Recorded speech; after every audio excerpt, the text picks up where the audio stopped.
Albert Einstein once said, everybody's a genius, but if you judge a fish by its ability to climb a tree, it will live its whole life believing that it is stupid.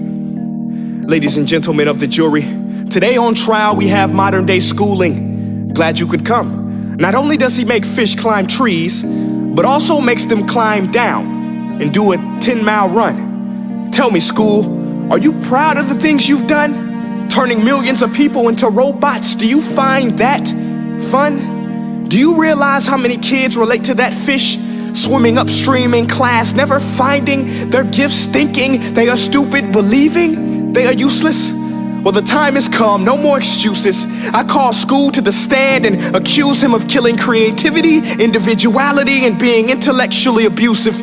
He's an ancient institution that has outlived his usage.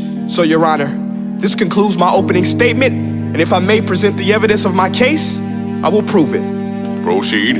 Exhibit A. Here's a modern day phone. Recognize it? Here's a phone from 150 years ago. Big difference, right? Stay with me. Here's a car from today, and here's a car from 150 years ago. Big difference, right? Well, get this. Here's a classroom of today, and here's a class we used 150 years ago. Now, ain't that a shame? In literally more than a century, nothing has changed. Yet you claim to prepare students for the future? But with evidence like that, I must ask, do you prepare students for the future or the past?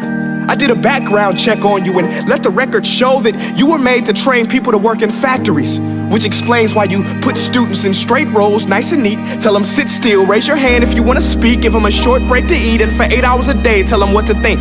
Oh, and make them compete to get an A letter which determines product quality, hence grade A of meat. I get it. Back then, times were different. We all have a past. I myself am no Gandhi. But today, we don't need to make robot zombies. The world has progressed, and now we need people who think creatively, innovatively, critically, independently, with the ability to connect. See, every scientist will tell you that no two brains are the same, and every parent with 2 or more children will confirm that claim.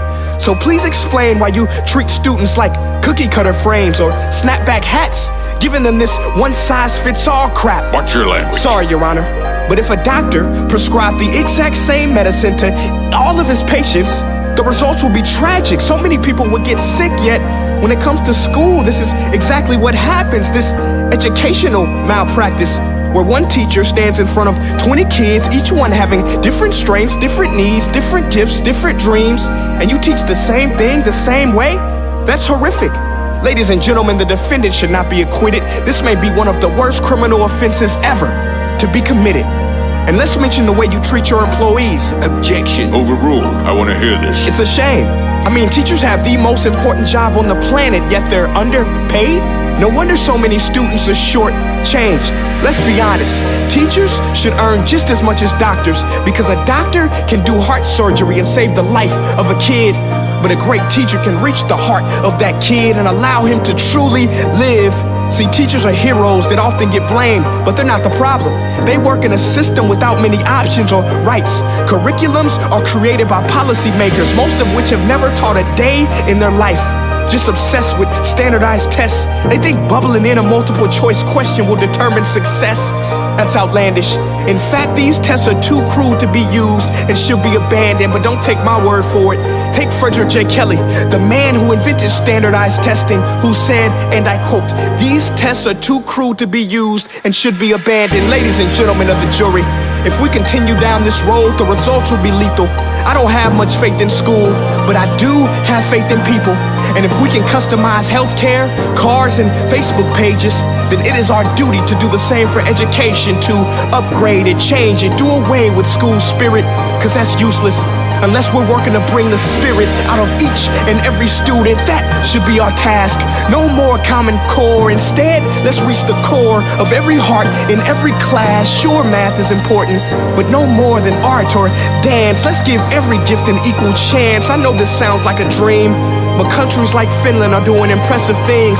They have shorter school days, teachers make a decent wage, homework is non-existent, and they focus on collaboration instead of competition. But here's the kicker, boys and girls.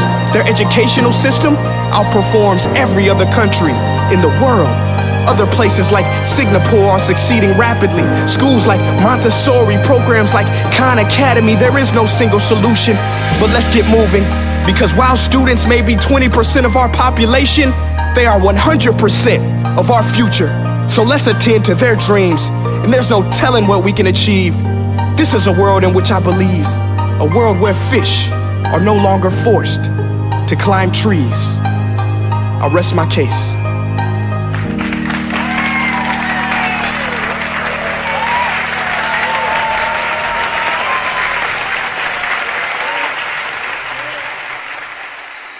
Hey guys, my name is Prince EA, and I want to say thank you so much for watching my video. But now, I want to know what you think.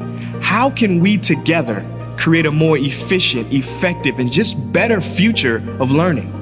I want you to visit nestday.com/preorderthefuture and share your thoughts and ideas on the topic. Peace.